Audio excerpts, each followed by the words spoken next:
Meketen kedulur. Manusia mah sifatnya lupa dan lali. Al insanu mahalal khoto iwan nisan. Manusia mah tempat lupa dan lali pasti. Setiap manusia pasti dengan hawa nafsu, pasti itu. Hawa nafsu itu tidak akan ada batasnya. Tidak akan ada batasnya hawa nafsu itu. Terkecuali kalau tidak dibatasi oleh pribadi masing-masing. Jadi nafsu itu tidak akan ada batasnya. Ya. Nafsu pengen masuk surga. Sholat sunnah tidak berhenti. Sampai sunnah mutlak ya bagus. Tapi kalau tujuannya itu sholat itu karena surga, bukan karena Allah, maaf. Menurut saya kurang baik.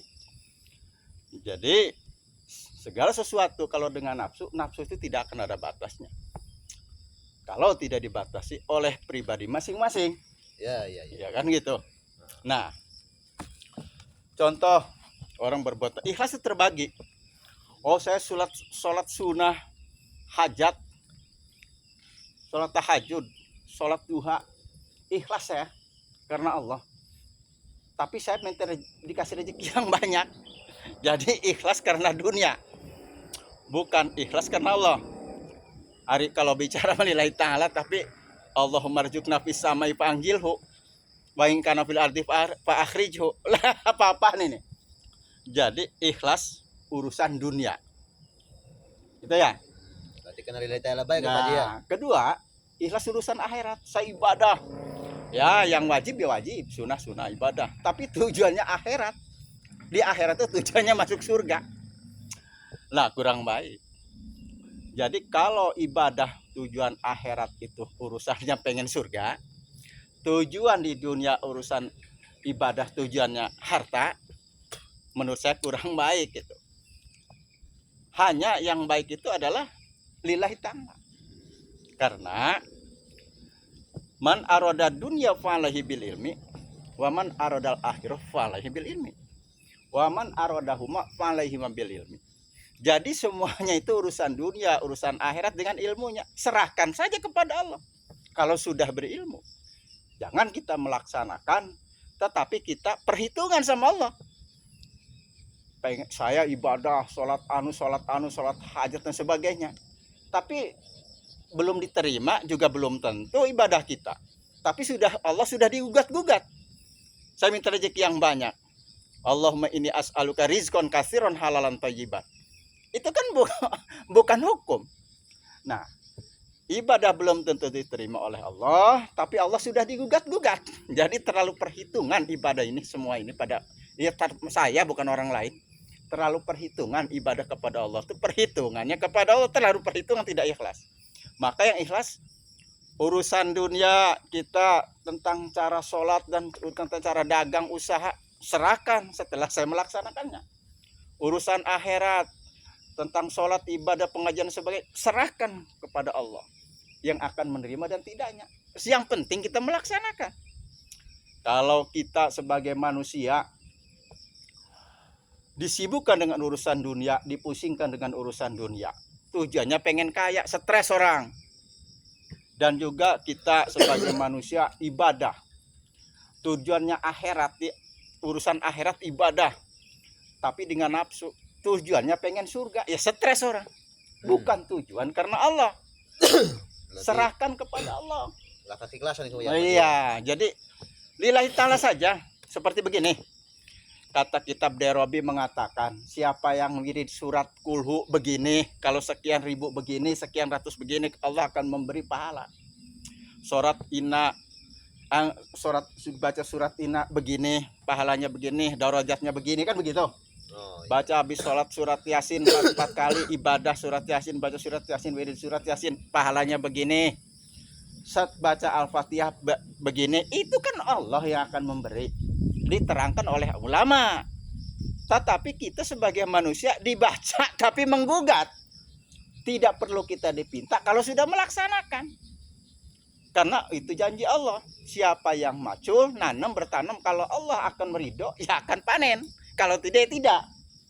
Jangan kita ibadah. Wah, saya ibadahnya jauh sama masjid. Tapi langkah kita kalau jauh dihitung ganjarannya besar. Begitu kan? Nah itu adanya ulama memberitahu itu tujuannya walaupun jauh ibadah lah. Karena Allah akan menghitungnya. Tidak perlu digugat-gugat, dicari-cari, dibikin-bikin. Seperti itu. Kita ibadah belum seberapa, diterima juga belum tentu, tapi Allah sudah digugat-gugat. Dan Allah udah bikin perhitungan sama Allah. Di mana ikhlasnya? Pakai lamli ta'lil, pakai lamli wujud. Serahkan saja kepada Allah. Karena Allah saja. Jangan kita beribadah tujuannya surga. Beribadah minta rezeki tujuannya dunia.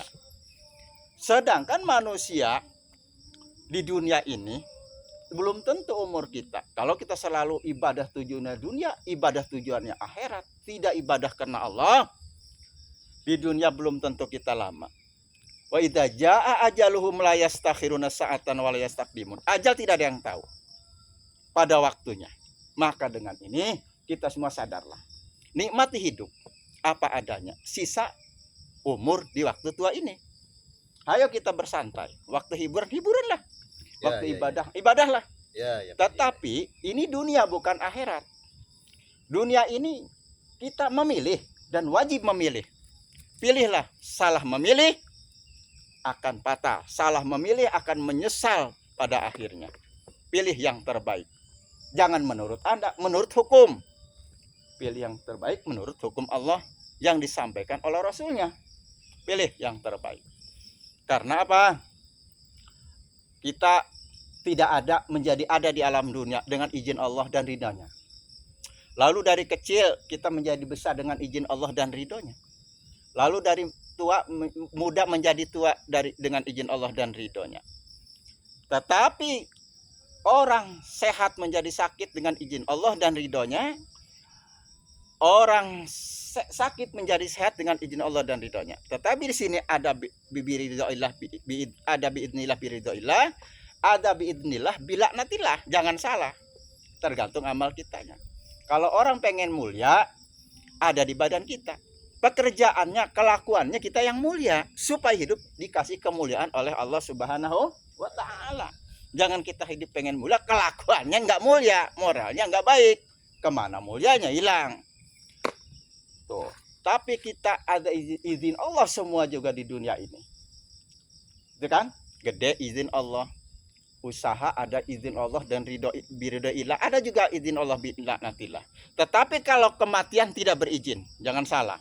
Pada waktunya mati, tidak berizin lagi. Disitulah kita perhitungan. Jangan salah. Wa mal hayatud dunya illa mata'ul gurur. Bahwa dunia ini ternyata tidak ada apa-apanya setelah kita mati. Tapi jangan salah, itu dunia urusannya, bukan harta. Dunia ini tidak ada apa-apanya setelah kita mati karena ditinggalkan. Bukan wamal hayatul mala, wamal hayatul dunia ini. Bukan harta ya, tapi harta wajib dicari karena wajib berusaha. Untuk apa? Untuk sanggup ibadah, bekal ibadah. Setelah kita mati, punya anak soleh, harta kita ya buat sodako, buat ngasih anak yatim piatu, bangun masjid, beribadah, memberi fakir miskin dan sebagainya. Buat kita sendiri melaksanakan ibadah terus dengan harta, jangan salah. Kalau orang tidak punya harta, ibadah tidak sah. Karena apa? Tidak pakai samping, tidak pakai celana, tidak pakai peci, tidak pakai baju, tidak sah sholatnya. Maka dengan itu wajib punya harta, wajib punya baju. Baju itu kan harta. Wajib punya celana, wajib punya samping, kain. Karena tidak tertutup orang tidak sah sholatnya, ya kan? Tapi ingat, la yasihu sholatuhu illa bidzikrillah. La yasihu sholatuhu illa bidzikrillah. Tidak sah apa sholatnya manusia itu terkecuali dibarengi dengan zikir kepada Allah, alias mengingat Allah, Allah, Allah di kalbunya. Menurut hukum, awas jangan salah. Ya, dunia ini sholat, syahadatnya belum tentu sah. Udah ngarepin dunia, ya kan? Sedangkan hukum Islam ada di rukunnya. Jangan kita bicara hukum Islam kalau rukun Islam belum menerap. Arkanul Islami khamsatun. Utawi sakeh rukun Islam iku 5. Syahadatu alla ilaha illallah wa anna Muhammadar Rasulullah, aqimus sholata wa ita'uz zakata wa shauma ramadan wa hijjul baiti man istata'a ilaihi sabila. Satu aja dulu syahadat itu dibenerin. Sah apa tidak syahadat kita? Batal apa tidak syahadat kita? Rukun apa tidak syahadat kita? Sudah melaksanakan belum kepada kewajiban di dalam syahadat itu? Tuh yang la ilaha illallah la ma'budu bihaqqin fil wujudillallah. Itu bentuk syahadat. Satu, yang dinamakan qadariyah menurut ahli thariqah. Ho, itu syahadat. Syahadat Rasul. Ho itu asluhu huwa kalimah isim dhamir bari mamfasil mabni fatah maharofa jadi mubtada.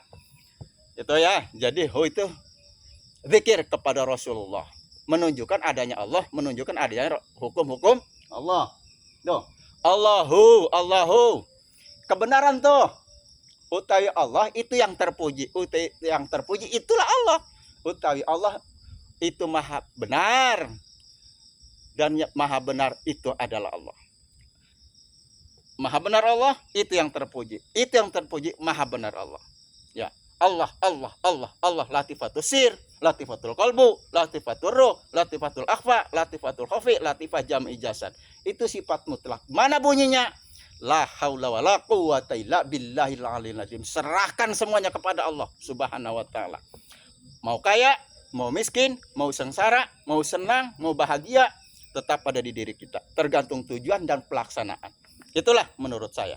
Ya kan? Sekarang ini hidup, nikmati hidup apa adanya. Jangan serakah dalam dunia ini. Nikmati hidup. Setelah mati tidak tahu apa-apa karena dunia akan ditinggalkan. Paham saudara? Ya. Seperti itu. Maka dengan itu wajib hukumnya kita mengikuti aturan Allah dan Rasulnya. Hukum terbagi, ada dari Al-Quran, ada dari hadis. Kalau kita melaksanakan sunnah dari Rasul itu wajib kepada Rasul. Wajib dari Rasul Subhanahu wa taala. Wajib dari Allah Subhanahu wa taala. Kalau sunnah wajib dari Rasul Sallallahu alaihi wasallam. Kalau wajib sifat mutlak itu dari Allah Subhanahu wa taala. Tapi sunnah wajib dari Rasul. Qabliyah ba'diyah yang sudah ditetapkan. Namanya muakkad. Kalau mutlak muqayyad. Kalau manusia belum punya istri itu wenang. Waduh. Bahaya ya kan? Wenang. Mau punya istri mau tidak wenang itu Rasul. Kalau ini harus punya istri karena manusia biasa wajib. Kalau tidak punya istri nanti ngelayap itu. Wis. Iya. Kalau Rasul tuh makan minum wenang. Kita mau wajib, enggak makan enggak minum enggak mau ibadah. Kalau Rasulullah enggak makan enggak minum itu ya lebih dekat dengan Allah. Kalau kita makin jauh, lemas, enggak punya duit aja ribut. Kan gitu. Ya, kita bersama-sama menuju kebenaran dan menjalani kebenaran supaya kita ini di dunia mulia, di akhirat mudah-mudahan. Itu pun kalau Allah memberikan, kalau tidak ya udah serahkan. Sebagai manusia tidak bisa apa-apa. Jangan ibadah karena surga. Jangan cari dunia karena kaya. Laksanakan usaha sifat wajib, rezeki ketentuan Allah. Laksanakan ibadah urusan akhirat, itu sifat wajib. Masalah surga dan neraka ketentuan Allah, kita tidak bisa apa-apa. Maka dengan itu nikmati dunia ini sebaik-baiknya. Tetapi ingat, jangan salah.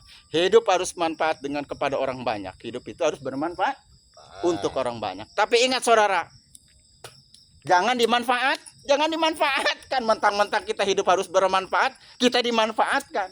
Maka dengan ini, kalau pengen banyak tamu orang susah, tamunya orang nangis, orang susah, orang kesulitan, jadilah dukun. Gitu ya. Kalau pengen banyak tamunya orang bodoh, jadi ustadz. Supaya orang bodoh diajarin sama ustadz pak jadi pintar. Kalau jadi dukun orang susah nangis, datang ke dukun, dukunnya juga susah. Jadi pada susahnya begitu. Kalau kiai datangnya orang bodoh nutut ilmu jadi pintar, tahu hukum. Begitu. Kalau dukun didatangin orang pengen judi, menang, togel, didatangin orang susah, datangin macet dagangnya, dukunnya juga nggak pernah dagang. Gitu. Jadi ya kita sama-sama hidup ini sesuai dengan akal sehat. Wabillahi taufiq wal hidayah wa afu minkum. Wassalamualaikum warahmatullahi wabarakatuh. Waalaikumsalam warahmatullahi wabarakatuh. Ampura abah mau pulang.